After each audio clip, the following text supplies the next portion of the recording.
selama ini. Di Kementerian Kementerian apa, Pak? Investasi bidang apa, Pak? Bidang apa, Pak? Kita ngebahasnya yang lain-lain juga, ya sekalian nostalgia juga tadi bicara-bicara yang lain gitu. Tapi intinya bantu beliau, ya, saya terima kasih. Posisinya nanti pokoknya sesuai dengan keahlian saya kata beliau. Udah. Berarti investasi lagi apa kemungkinannya? Investasi. Asli saya belum tahu, tadi kita tidak bicara itu. Tadi dihubungi jam berapa, Pak? Apa? Tadi dihubungi jam berapa, Pak? Dihubunginnya jam 6 ya, 6 lebih. Hampir setengah 7 lah. Berhubungan Gitu. dengan ekonomi apa terkait luar negeri, Pak? Ekonomi. Oke. Makasih ya. Makasih, Pak. Sukses ya, Pak. Ya, makasih. Sehat-sehat, Pak Ruslan.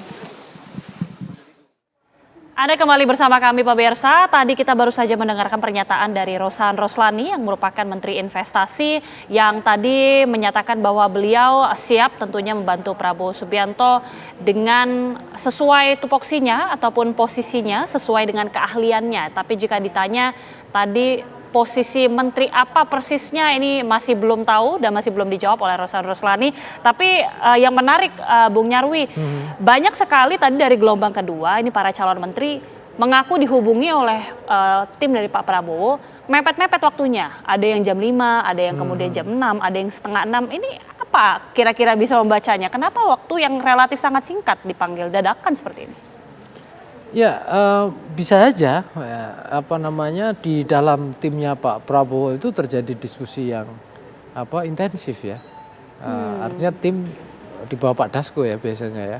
Itu yang kemudian punya sekian variabel ya untuk katakanlah menyeleksi siapa saja yang ini sebelum calon ya. Siapa saja yang akan ditelepon kan gitu.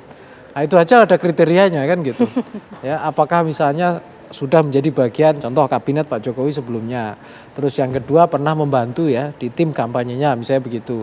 Terus yang ketiga juga merepresentasikan tokoh-tokoh ya yang perlu dari partai koalisi dulu yang diakomodasi. Nah, yang keempat yang perlu dirangkul kan gitu. Ya, karena Pak Prabowo ini kan menyerukan persatuan elit dan seterusnya untuk membangun bangsa. Nah, ini juga saya kira tentu akan menjadi pertimbangan-pertimbangan. Ya, ini baru calon yang akan ditelepon, calon menteri yang akan ditelepon. Setelah itu saya kira baru kan calon menteri yang diundang kan gitu. Tapi memang saya begini ya, saya juga ini kayaknya menjadi tradisi mungkin baru ya. Kenapa mepet-mepet ya? Karena sebelumnya itu bahkan kalau kita ingat kan, bahkan di masa Pak Jokowi itu kan biasanya bahkan sehari sebelumnya atau malam gitu ya. Seandainya enggak ya beberapa jam lah ya. Ini mepet sekali ya. Saya tidak bisa membayangkan gitu ya. Tapi biasanya para elit itu sudah punya feeling dan insting ya.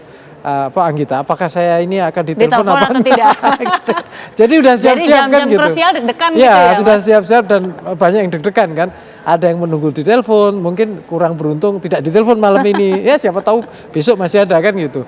Nah, atau mungkin juga katakanlah sudah bertemu gitu ya. Kemudian sebelumnya maksud saya, kemudian ini hanya acara formalitas saja. Seperti gitu Bu Sri Mulyani yang tadi mengatakan sudah berdiskusi Ya. sepanjang waktu sudah cukup lama. Iya, termasuk Pak Sekjen tadi Kemenhan ya yang juga mengatakan sudah sering bertemu diskusi ya dan lain-lain. Saya kira dari banyak tokoh-tokoh yang dipanggil Pak Prabowo ini juga bukan orang baru juga ya, bukan banyak diantaranya bukan orang yang benar-benar baru ya di lingkaran Pak Prabowo. Sudah pernah berinteraksi entah sebagai kolega, entah sebagai teman, sebagai anak buah juga ya kan di sana atau sebagai bagian dari kader partainya atau mitra koalisinya. Saya kira banyak. Kalau dikatakan kejutan kan beberapa nama-nama tadi ya yang kita kurang familiar ya.